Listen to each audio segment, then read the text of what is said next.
Howdy, folks. Greyhawk 4x4 coming at you again, your resident vintage gamer, and it is time for the review of the first episode of House of the Dragon, the prequel to Game of Thrones. Now, as everybody is quite aware, Game of Thrones, the final season, it did not end in the way that a lot of fans would have liked it to end.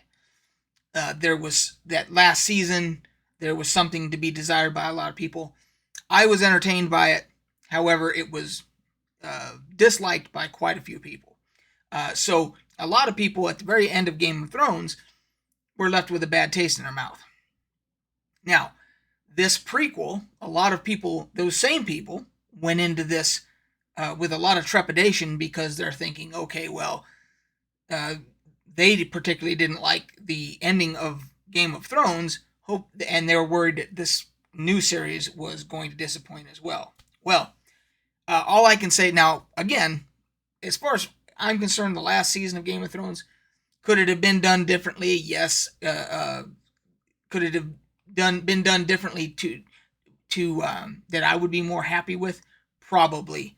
However, again, I was entertained. I enjoyed the whole thing, so I wasn't one of those few that was like, oh, it sucked, and all that bullshit. But for those that fall in that category, they were very worried about this.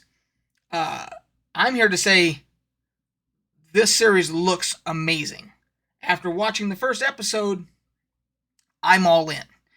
I got my official, this is my, every time Game of Thrones was on, when it was still going, had to have wine while watching it. Just like the characters drinking their wine goblets, had to have that. And so now I feel like I'm right back in the saddle, that every Sunday I'm going to be sitting there with my wine, ready to go to watch House of the Dragon. I thought that the casting was spot on. Matt Smith did, as Daemon, did an amazing job. Now, going forward, there's going to be some spoilers. So if you don't want spoilers, stop watching now. Okay, there's your warning. So, this show, the first episode, had all of the elements that we all loved about Game of Thrones. It had all of the mature content that we grew to love in the first series. Meaning, you had blood, gore, dismemberment, sex, nudity, violence, every kind of violence, drinking, you name it, that could go on. You have it all.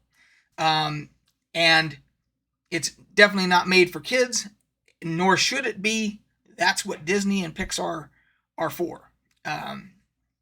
The Harry Potter series is fantasy for kids. This is fantasy for adults in it. And I was afraid that they were going to tone all of that down to try and be more politically correct. And I was very happy to see they did not tone anything down.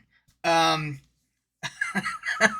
mean, we saw in the first episode, we've already seen dismemberments, castration, dragons. We've seen an orgy. We've seen what else?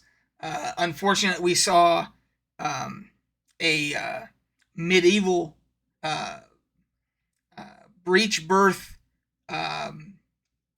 emergency, like C-section type of a deal, that was very unnerving to watch. However, I'm sure that is probably a pretty accurate portrayal of what it was like back in the Middle Ages when they had a complicated birth like that, where they didn't have anesthesia and they didn't have modern surgery and they didn't have sterile environments to do surgery and all these things, and any way to stop blood loss and everything. And so it's very raw. It's very in my opinion, it's probably pretty damn realistic to how things would be in the Middle Ages, type fantasy world. So,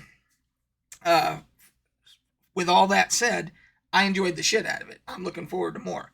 So, I'm trying to think of the scene, the tournament scene, the jousting tournament scene. I thought that was done very well. Daemon's armor is some of the best armor I've ever seen in a show. That is, his armor is badass. I would love, and I'm sure somebody's going to cosplay at a convention or something, and they're going to have like identical armor. They're going to go through all the work of making it look identical, and I'm looking forward to that because that shit looked badass. So, let's see what else. Them mentioning the Song of Fire and Ice, and all the things that went along with that, and the visions and all that stuff, that set the stage for this prequel to tell us, what happened 175 years before the Mother of Dragons, Daenerys, shows up on the scene. What led up to all in the 175 years before that. So, with that being said, 175 years, if as I assume this is going to be a very popular show, because on Twitter everybody went apeshit, had the same reaction I did. Everybody loved it. If it's just as popular as Game of Thrones was, this could go on for 6, 7, 8 seasons, whatever. Now I don't know if that's going to cover the span of 175 years, if they're going to bounce it forward and change actors and actresses and all that stuff. I don't know if they're going to do that, or if they're going to leave room for this being the prequel and then another series to bridge between this series and Game of Thrones. With 175 years to play with, they could do that, if that's what they want to do, which means awesome entertainment for us that love this kind of stuff. So, from a gamer's aspect, this has all of the fantasy, Dungeons and Dragons type feel of. I mean, there's very little magic, of course, in Game of Thrones. We did see some in the first series and everything, and I'm sure we'll see some in here. But the dragons are going to be very prominent. There's 10 dragons apparently that are House Targaryen has. They said in this episode they have 10 adult dragons.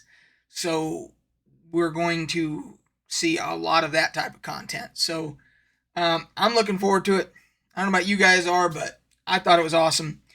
I will be there with my wine goblet in hand on Sunday for the next episode. So anyway, guys, until next time, we'll catch you on the flip side. Cheers.